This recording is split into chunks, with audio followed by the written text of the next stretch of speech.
अस्सलामु अलैकुम वरहमतुल्लाहि वबरकातुहु अल्हम्दुलिल्लाहि रब्बिल आलमीन वस्सलातु वस्सलामु अला नबिय्यिना मुहम्मदिन व आलिहि व अस्हाबिहि अजमईन अम्मा बाद फ़अऊज़ु बिल्लाहि मिनश शैतानिर रजीम बिस्मिल्लाहिर रहमानिर रहीम वअब्दुल्लाहि वला तुशरिकू बिहि शैअन व बिल वालिदैनि इहसाना व बिदिल क़ुरबा वल यतामा वल मसाकीन वल जारि ज़िल क़ुरबा वल जारिल जुनुबि वस्साहिबि बिल जुनुबि वब्निस सबील व मा मलकत ऐमानुकुम।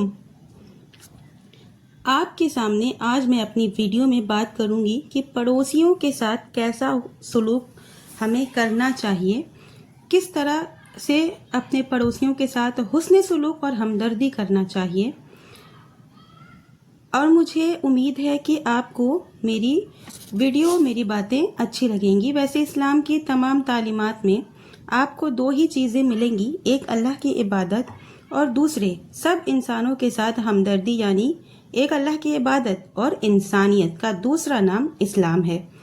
और कोई सच्चा मुसलमान उसी वक्त होता है जब उसके अंदर ये दोनों चीज़ें पाई जाएं। फिर अल्लाह ने हमदर्दी और हुस्न सलूक के लिए कुछ रुतबे रखे हैं। पहले हमदर्दी और अच्छे बर्ताव और सलूक का अहल कौन है। जैसा कि मैंने आपको अभी एक आयत सुनाई हूँ, उस आयत का तर्जुमा है,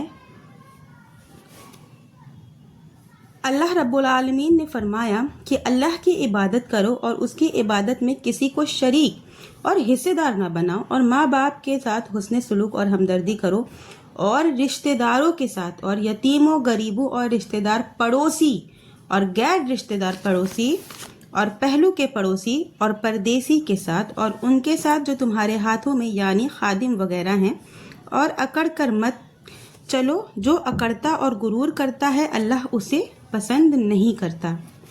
आपने आयत करीमा का तर्जुमा सुन लिया।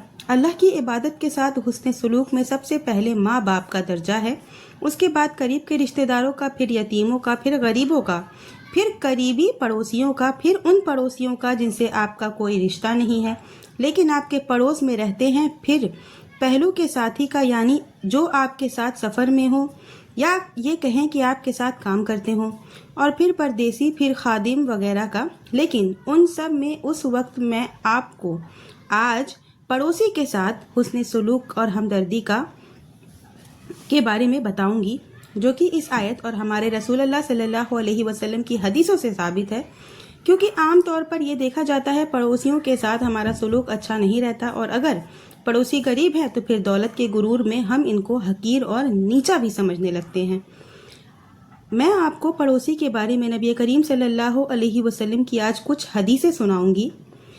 पहले हदीस से इब्न मसूद रजी अल्लाह अन्हु रिवायत बयान करते हैं, एक शख्स रसूलुल्लाह सल्लल्लाहु अलैहि वसल्लम से पूछा, अल्लाह के रसूल, मैं कैसे जानूं कि मैं अच्छा हूं या बुरा। तो आप सल्लल्लाहु अलैहि वसल्लम ने फरमाया, अगर अपने पड़ोसी से ये सुनो कि तुम अच्छे हो तो तुम अच्छे हो, अगर इनसे ये सुनो कि तुम बुरे हो तो तुम बुरे हो। ऐसे ही अब्दुल्लाह बिन उमर रजी अल्लाह अन्हु से रिवायत है, रसूलुल्लाह सल्लल्लाहु अलैहि वसल्लम ने फरमाया, अल्लाह के नज़दीक बेहतर साथी वो है जो अपने साथी के लिए अच्छे हों, और अल्लाह के नज़दीक बेहतर पड़ोसी वो है जो अपने पड़ोसी के लिए अच्छे हों। दोनों हदीस में आपने ये चीज़ सुनी कि पड़ोसी के साथ अच्छा सलूक ही इस्लाम में अच्छाई का सबूत है। आपको मैं एक हदीस और सुनाऊंगी जिससे आपको ये अंदाज़ा हो जाएगा कि पड़ोसी के साथ हमदर्दी और हुस्न सलूक की अहमियत क्या है। हदीस ये है कि एक बार रसूलुल्लाह सल्लल्लाहु अलैहि वसल्लम वज़ू कर रहे थे, तो सहाबा इकराम आपके वज़ू का पानी छींट कर अपने चेहरे पर और बदन पर लगा रहे थे। आपने पूछा कि ऐसा क्यों कर रहे हो। सहाबा इकराम ने जवाब दिया, अल्लाह और उसके रसूल की मोहब्बत में ऐसा कर रहे हैं। आप सल्लल्लाहु अलैहि वसल्लम ने फरमाया, जो चाहता हो कि अल्लाह और उसके रसूल से मोहब्बत करे और अल्लाह और उसके रसूल उससे मोहब्बत करें, तो सच्ची बात बोले और अपनी अमानत अदा करे, अपने पड़ोसी का पड़ोस बेहतर बनाए, यानी कि अपने पड़ोसियों के साथ अच्छा हुस्न सलूक रखे, अपना रिश्ता अच्छा रखे। अबू हुरैरा रज़ी अल्लाह अन्हु ने बयान किया है कि एक शख्स ने कहा कि ए अल्लाह के रसूल सल्लल्लाहु अलैहि वसल्लम, फला औरत की नमाज, रोज़ा और सदका व खैरात का बड़ा नाम है, लेकिन वो अपने पड़ोसी को अपनी ज़ुबान से तकलीफ़ देती है। आप सल्लल्लाहु अलैहि वसल्लम ने फरमाया, वो जहन्नमी है। उसने कहा, अल्लाह के रसूल, एक औरत बहुत ज़्यादा नमाज, रोज़ा और सदका खैरात तो नहीं करती, پر صدقہ کرتی ہے اور اپنے پڑوسی کو اپنی زبان سے نہیں ستاتی، آپ نے فرمایا وہ جنتی ہے۔ ابن مسعود رضی اللہ عنہ سے روایت ہے کہ رسول اللہ صلی اللہ علیہ وسلم نے فرمایا کوئی بندہ مسلمان نہیں ہوتا جب تک کہ اس کا دل اور زبان مسلمان نہ ہو، اور مومن نہیں ہوتا جب تک کہ اس کے پڑوسی اس کی بد زبانی سے امن میں نہ ہو۔ ایک حدیث میں تو اللہ کے رسول صلی اللہ علیہ وسلم نے یہاں تک فرمایا کہ وہ شخص مومن نہیں جو پیٹ بھر کر کھانا کھاتا ہو اور اس کا پڑوسی بھوکا رہ جاتا ہو۔ اور بخاری میں ابو ہریرہ رضی اللہ عنہ سے روایت ہے کہ رسول اللہ صلی اللہ علیہ وسلم نے فرمایا باخدا وہ مومن نہیں وہ مومن نہیں۔ صحابہ اکرام نے سوال کیا کہ اللہ کے رسول کون؟ آپ صلی اللہ علیہ وسلم نے فرمایا جس کا پڑوسی اس کی بد زبانیوں کی وجہ سے امن میں نہ رہے۔ آپ صلی اللہ علیہ وسلم نے ایک حدیث میں فرمایا ایک پڑوسن کو دوسرے پڑوسن کے یہاں کچھ نہ کچھ دیتے رہنا چاہیے، بھیجنا چاہیے۔ اس کی وجہ یہ ہے کہ اس سے آپس میں محبت ہوتی ہے۔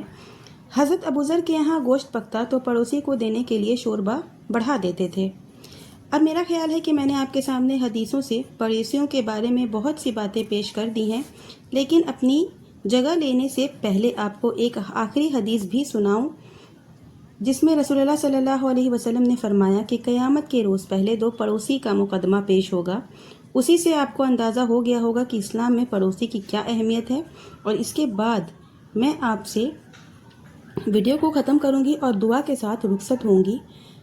دعا ہے اللہ تعالیٰ سے کہ اے اللہ ہم تمام مسلمانوں کو اپنے پڑوسیوں کے ساتھ اچھا سلوک کرنے کی توفیق دے، آمین۔